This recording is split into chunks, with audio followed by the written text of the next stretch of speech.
killer scrubs a floor for 6 hours. Bleach, mop, repeat. They vacuum. They repaint the walls.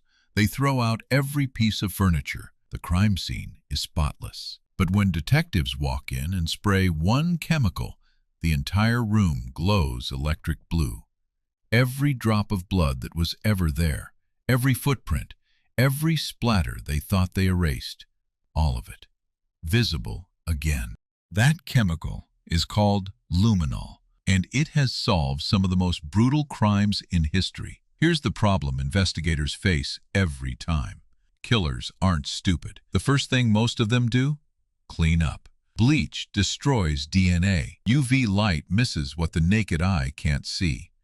A professional clean job can hide a murder scene completely, at least it used to, because luminol doesn't just find blood, it finds the ghost of blood. Let's start with a quick chemistry lesson. Blood contains hemoglobin, and hemoglobin contains iron. When luminol, which is a compound, reacts with that iron, it triggers a process called chemiluminescence. That's just a fancy word for it glows. No special light source, no UV lamp. It literally produces its own blue-white light, visible in a dark room, wherever blood has ever been. And here's what makes it terrifying for anyone who's ever tried to clean up a crime scene. Luminol can detect blood diluted to 1 part in 10 million. That's a single drop of blood in an Olympic swimming pool. Still think bleach works? Wait until the end, and I will show you real photos from crime scene investigations where luminol was used to detect blood, making it bright electric blue. In 2003, a woman named Stacy Castor poisoned her husband with antifreeze. When police initially investigated, the house was immaculate. No mess, no obvious crime scene. A single glowing handprint on a cabinet, wiped but not gone, placed her in a room she claimed she'd never entered the night her husband died. One handprint. That's the thing about luminol. It doesn't just confirm blood. It tells a story, a timeline, a movement map of everything the killer did. Here's where it gets complicated. Luminol isn't perfect. It reacts to iron in blood, but it also reacts to other things that contain iron. Rust, bleach itself, copper, horseradish. Yes, horseradish. This has led to some incredible false positive investigations, including a case in the UK where a kitchen lit up like a Christmas tree because someone had been making Sunday roast for 30 years. Defense attorneys know this. They've used luminol's limitations in court to cast doubt on evidence. But here's where it gets ironic. Some killers, knowing about luminol, overclean. They use so much bleach that when luminol is applied, the bleach itself triggers a glow. They literally created the evidence against themselves. Luminol changed everything. Which brings us to something even stranger.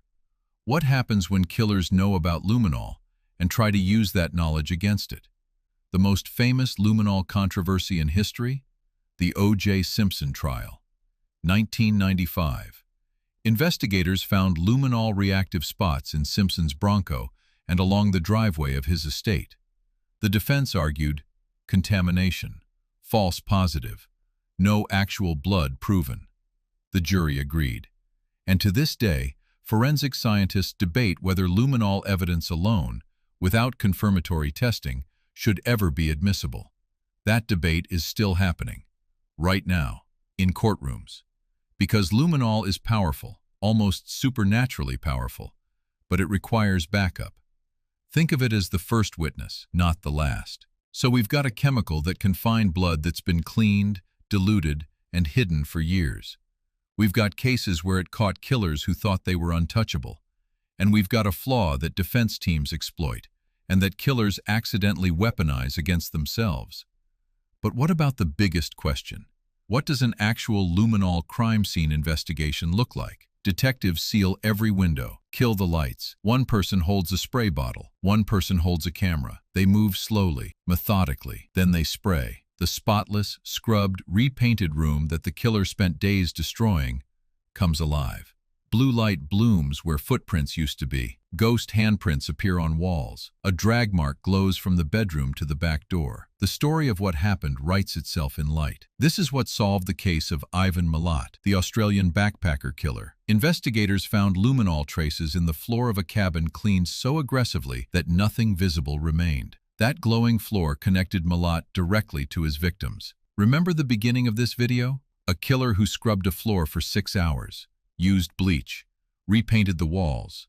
What they didn't know is that iron doesn't just disappear. Hemoglobin breaks down, but the iron stays bonded in the structure of the floor, the wood, the grout. Luminol doesn't need fresh blood. It can detect traces that are over 40 years old. 40 years. Cold cases, unsolved murders from before most of us were born. Luminol has reopened them and closed them. A single compound, discovered in Germany in 1902, used in combat to detect chemical warfare agents. Then repurposed, quietly, methodically, into the single most powerful tool for catching killers the world has ever developed. The idea that blood just disappears, that if you clean hard enough you can erase what happened, turns out to be completely false. Iron doesn't lie. Physics doesn't forget. The next time you walk into any room you've ever been in, there's a non-zero chance that somewhere on that floor, that wall, those tiles, is a history that luminol could read. Most rooms are fine, but some rooms have stories, and now you know the chemical that tells them. If you're into chemistry, forensics, or just genuinely wild science, I think you'll like the video I put up last week. It's linked right here. See you there.